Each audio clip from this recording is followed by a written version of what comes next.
Dear students, today we are going to read the poem lesson An Elementary School Classroom in a Slum, composed by Stephen Spender.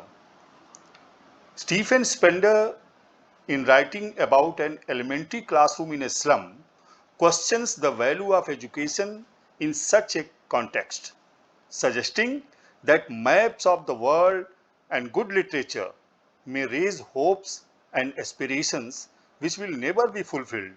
But he is not pessimistic. He qualifies it saying that an adult who is able to transport the learners beyond the boundaries of the classroom will spell hope for the future. The poet Stephen Spender. Stephen Spender was born in 1909 and died in 1995. Was an English poet and an essayist. He left University College, Oxford without taking a degree and went to Berlin in 1930. Spender took a keen interest in politics and declared himself to be a socialist and pacifist. Books by Spender include poems of dedication, The Edge of Being, The Creative Element, The Struggle of the Modern, and an autobiography, World Within World. In an elementary school classroom in a slum, he has concentrated on themes of social injustice and class inequalities. This is the theme. Poem is far, far from gusty waves, these children's faces like rootless weeds, the hair torn round their pallor, the tall girl with her weighed down head, the paper seeming boy with rat's eyes, the stunted, unlucky hair of twisted bones, reciting a father's gnarled disease, his lesson from his desk. At back of the dim class, one unnoted, sweet and young, his eyes live in a dream of squirrel's game in tree room other than this. Students, gusty waves. Gusty waves means breezy winds. Far, far from gusty waves, these children faces. The another word is pallor. Pallor means pale, dull face. Stunted, not fully grown due to malnutrition. That is called stunted. Gnarled, knotted, rough. Weeds, unwanted plants that grow on their own. Paper seeming boy, very thin boy, as thin as a sheet of paper. Here, successor. In these lines, the literary devices used, simile, children are compared with rootless weed, like rootless weed. Here is a simile. Metaphor, boy is compared with paper as he is thin, paper seeming boy. This is used as metaphor. Repetition, use of far to stress on the distance.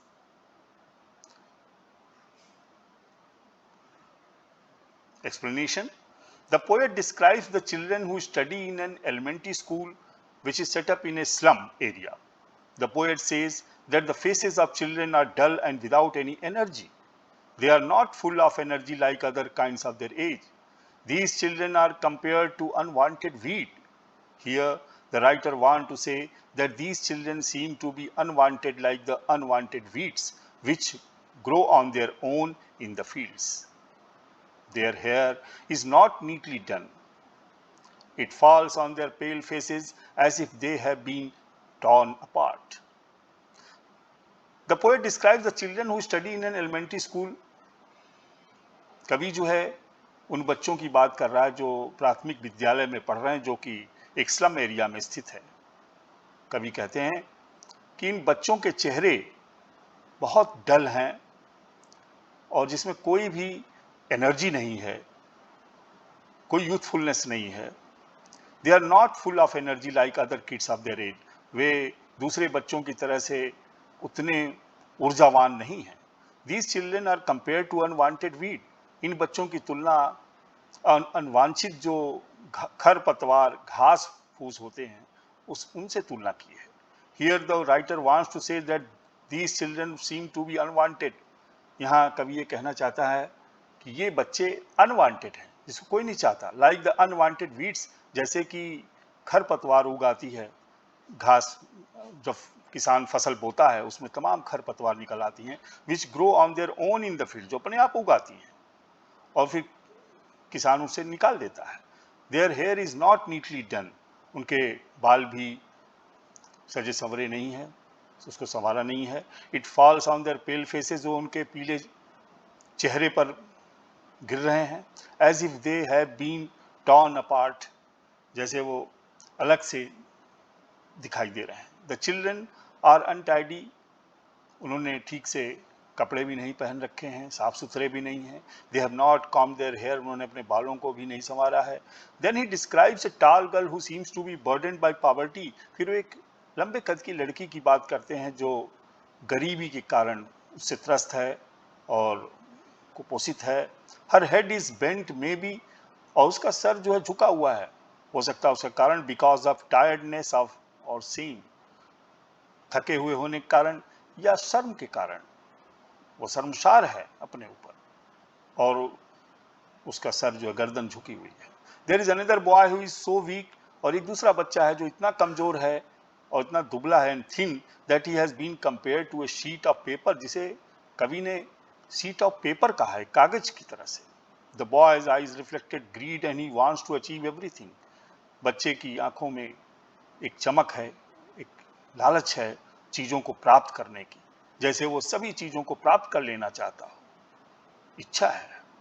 Then he describes another student who is physically disabled, फिर एक दूसरे विद्यार्थी की बात वर्णन करते हैं जो कि शारीरिक रूप से विकलांग है। The poet says that this boy is unlucky because he inherited a disease from his father, कवि कहते हैं कि ये बच्चा दुर्भाग्यशाली है जो जन्म से अपने पिता की बीमारी को लेकर पैदा हुआ है, due to which he has deformed body, जिसके कारण उसका शरीर विकसित नहीं हुआ। Instead of getting any facility from his father, बजाय कि अपने पिता से और कोई फैसिलिटी उसे मिले, संपत्ति मिले, गरीबी में वो गरीब परिवार में जन्म लिया और ऊपर से बीमारी। He has received a disease in heritage, वो इस बीमारी को एक वसीयत के रूप में लेके आया है। This disabled boy sitting on his bench, ये विकलांग बच्चा एक बेंच पे बैठा हुआ है and is reciting his lesson, और अपने पाठ को पढ़ रहा है। At the back of the dim class, और पीछे क्लास में इन डिम डार्क एरिया, अंधेरे में, was a small boy who was not visible to the poet, एक छोटा बच्चा बैठा हुआ है जो कवि को दिख नहीं रहा ठीक से, as he was sitting in darkness, क्योंकि वो अंधेरे में बैठा हुआ है। The poet could see his eyes, लेकिन कवि उसकी आंखों को देख सकता है, which were bright and full of a dream, जो बहुत चमकदार हैं और जिसमें सपने हैं। He was not paying attention to the class, वो क्लास की तरफ बिल्कुल ध्यान नहीं दे रहा है। It seemed as if he was rather interested in playing with squirrels in the tree house, और ऐसा प्रतीत होता है कि वो गिलहरियों के साथ खेल में किसी इस क्लास से दूसरी कहीं जगह उसने ऐसा देखा जो क्लास के बाहर के पेड़ पर गिलहरियां खेल रही हैं और उनको वो देख रहा है। On shore, cream walls donation, Shakespeare's head cloudless at dawn, civilized dome riding all cities, bellied flowery Teruli's valley, open-handed map awarding the world its world. And yet for these children, these windows, not this map their world, were all their futures painted with a fog. A narrow street sealed in with a lead sky, far, far from rivers, capes and stars of words. Shore. Unpleasant here refers to the color of shore cream, off white or creamish color of wall. Donations, things given or received in charity, जो दान में दी जाती है। Dawn, early morning, sunrise.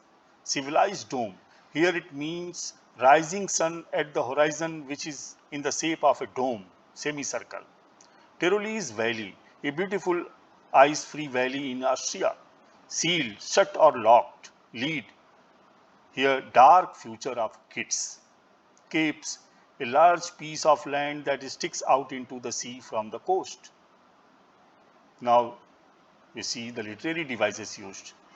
Metaphor, walls are described to be dull as shore cream walls. The future of the kids is described as limited, narrow streets sealed with a lead sky. Here it is used as metaphor. Assonance, repetition of vowel sound, E, Bellite flowery Tyrolese valley. Allusion. Reference to well-known person or place, Shakespeare's head, Tyrolese valley. Allusion. Repetition. Far repeated. Far word is repeated. This is the repetition. The poet describes the wall of the school. कवि school की दीवार का वर्णन करता है. They are cream in color like the color of sour cream. वो cream colour के हैं. This means that the walls are not clean. इसका मतलब है कि दीवार जो है स्वच्छ नहीं है, वो बहुत बुरी हालत में है. They have not been painted recently. उसकी रंगाई अभी हाल में नहीं हुई है. The walls are covered with different charts. और उस पर भिन्न भिन्न किस्म के चार्ट्स लगे हुए हैं. And images that must have been donated by different people. जो निश्चित रूप से भिन्न भिन्न लोगों के द्वारा दान में दिया गया होगा. There is a picture of Shakespeare on the wall. दीवार पर शेक्सपियर की तस्वीर लगी हुई है. His head which is bald looks like the rising sun at the horizon. और उगते हुए सूर्य की तस्वीर क्षितिज से निकलता हुआ चित्र लगा हुआ है. At the time of daybreak, जब दिन निकलता है. The sun is rising at the horizon and is semicircle like a dome shape. Sun निकल रहा है क्षितिज से और गोलाई में लिए हुए उसका आकृति दिखाई दे रही है, डोम की शेप. It seems to be behind all the cities. और जो चित्र में एक चित्र है जिसमें शहर का चित्र है, उसके पीछे से वो सूर्य निकलता हुआ उसके पीछे दिखाई दे रहा है. There is a picture of the famous Tyrolese valley which has beautiful flowers. एक पिक्चर टेरोलीज घाटी की है जिसमें बहुत सुंदर सुंदर फूल खिले हुए हैं. There is the image of a map which helps all in its own way.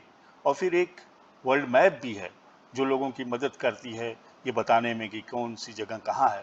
But for these children the map of the world is irrelevant. लेकिन इन बच्चों के लिए दुनिया का मैप जो है वो बेकार है. Because the slum where they live, वो झुग्गी बस्ती जहाँ वो रहते हैं, they live in different from what is showing in the map. वो बहुत भिन्न है जो दुनिया का वर्ल्ड के मैप में दिखाया गया है. जो बाहर की दुनिया है उससे इनकी दुनिया बहुत भिन्न है.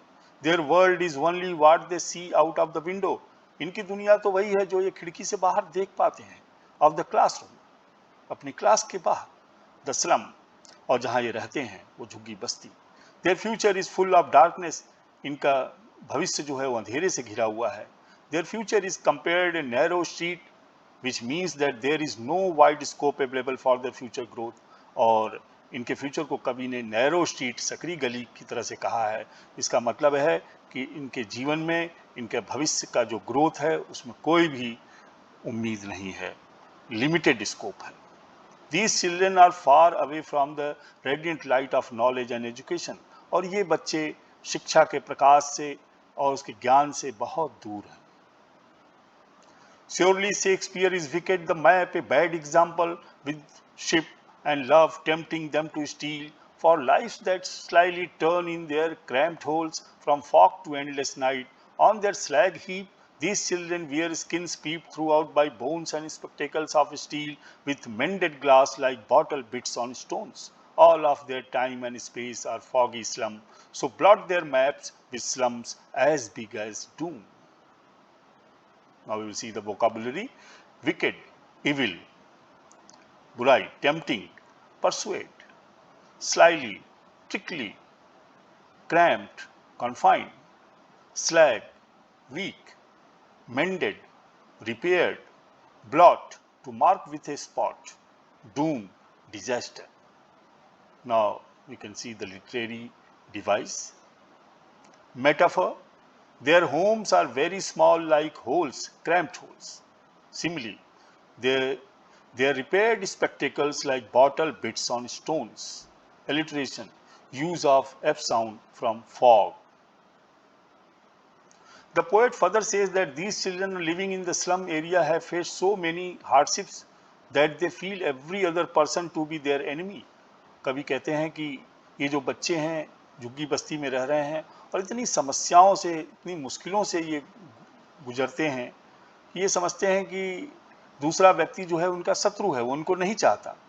For them Shakespeare is an evil man. उनके लिए शेक्सपियर एक बुरा आदमी है. They don't find the map to be a good thing. वे वर्ल्ड मैप को भी एक अच्छा नहीं मानते. दे वर नेवर लाइक्ड और लव्ड बाय एनीवन. उन्हें किसी ने भी कभी पसंद नहीं किया, प्यार नहीं किया। Therefore they hate almost everyone, इसलिए वे सभी लोगों से घृणा करते हैं। Their desire of being loved by other forces them to steal, और दूसरे लोगों के द्वारा चाहे जाने की, कि लोग उन्हें चाहें, और दूसरी चीज़ों की जो डिज़ायर लोग पैदा करते हैं इनके मन में, जिसके कारण के मन में चोरी करने की इच्छा उत्पन्न होती है। They live in small homes and they have started adjusting to it, ये छोटे से कमरे में किसी तरह से एडजस्ट करके रहते हैं, अब इसी में अपना जीवन यापन करते हैं। Their life is going towards an endless night, इनका जीवन तो कभी ना समाप्त होने वाली रात की तरह से है। This means that their future is full of darkness, इसका मतलब है कि इनका भविष्य जो है वो अंधेरे से घिरा हुआ है। These kids are so thin that one can easily see their bones through the thin layer of skin. ये बच्चे इतने दुबले पतले हैं कि इनकी हड्डियां साफ दिखाई दे रही हैं, पतले चमड़ी से झलक रही है, हड्डियां गिन सकते हैं। Their skin is like the thin layer of cloth and the bones beneath are visible through the skin. उनकी स्किन इतनी पतली है कि हड्डियां उसमें से आप गिन सकते हैं, देख सकते हैं, वो दिखाई दे रही हैं। These kids suffer from malnutrition, ये बच्चे कुपोषण के शिकार हैं। They wear spectacles which are made of steel, वे चश्मे का यूज़ करते हैं जो स्टील फ्रेम का बना हुआ है, मेंडेड ग्लास है।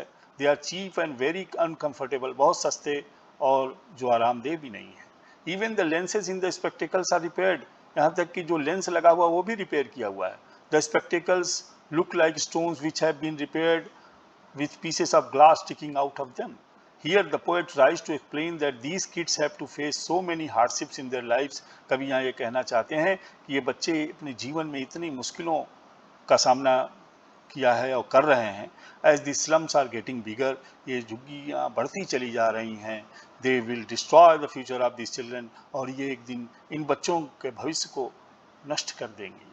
And it is very difficult for such kids to escape from them, और ये बहुत मुश्किल है इन बच्चों के लिए कि वो इससे निकल सकें। Unless governor, inspector, visitor, this map becomes their map. These windows that shut upon their lives like catacombs break open till they break the town and show the children to green fields and make their world run azure on gold sands and let their tongues run naked into books. The white and green leaves open history theirs whose language is the sun. Now we see the vocabulary: catacomb, tomb; azure, deep blue color; literary devices, metaphor. Books and nature are expressed in form of white and green leaves. The white green leaves open. Anaphora, use of repeated words in two consecutive lines: run azure and run naked. The poet says that the government should take notice of the problems being faced by these kids. कवि कहते हैं कि सरकार को देखना चाहिए ये बच्चे किन समस्याओं का सामना कर रहे हैं। He urged them to change the life of these kids. वो उनसे निवेदन करते हैं कि इन बच्चों के जीवन को बदलें।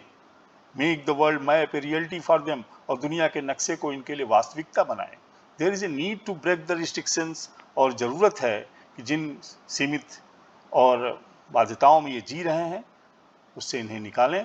और put on them due to poverty, क्योंकि गरीबी के कारण वो ऐसे जीवन को जी रहे हैं। एंड लैक ऑफ रिसोर्सेज, और रिसोर्सेज भी नहीं है, उसकी कमी है, सुख सुविधाओं की कमी है। He wants the governor and public to help these kids in achieving their dreams. वो चाहते हैं कि गवर्नर और आम जनता भी इन बच्चों की मदद करे इनके अपने सपने पूरे करने में। As this will take them away from fog to azure sky, जिससे वो इस कुहासे से निकल करके साफ स्वच्छ नीले आसमान में के नीचे धरती पर जीवन और प्रकृति का एंजॉय करेंगे। The poet here wants to say that in this way the kids can be taken away from the darkness, और कवि यहाँ कहना चाहते हैं कि इस प्रकार से इन बच्चों को अंधेरे से निकाल करके उजाले में ले जाएंगे। of their present to a bright future, इनके वर्तमान जीवन को सुखद भविष्य की तरफ ले जाएंगे। He wants these kids to experience the science and the beauty of nature, as this will lead to a desire of gaining knowledge, और वो चाहते हैं कि ये बच्चे इस सक्रिय जगह से निकल करके प्रकृति का इंजॉयमेंट करें, प्रकृति का नज़ारा लें, प्रकृति में खेलें। This will lead to a desire of gaining knowledge, और जीवन में अपने शिक्षा का प्रकाश ले आएं। They will then go through the white and green leaves, और फिर वो इन हरियाली में जाएं, खेलें। Here white leaves depicted books, जो वाइट लीव्स है वो किताबों की बात की गई है, and green leaves depict nature. This will then result in their progress, और फिर इनका विकास होगा, and they will be able to paint a bright future for themselves, और फिर वो अपने सुनहरे भविष्य को साकार कर सकेंगे। Theme of the poem. The poem written by Stephen Spender describes the social inequalities which are prevailing in the society.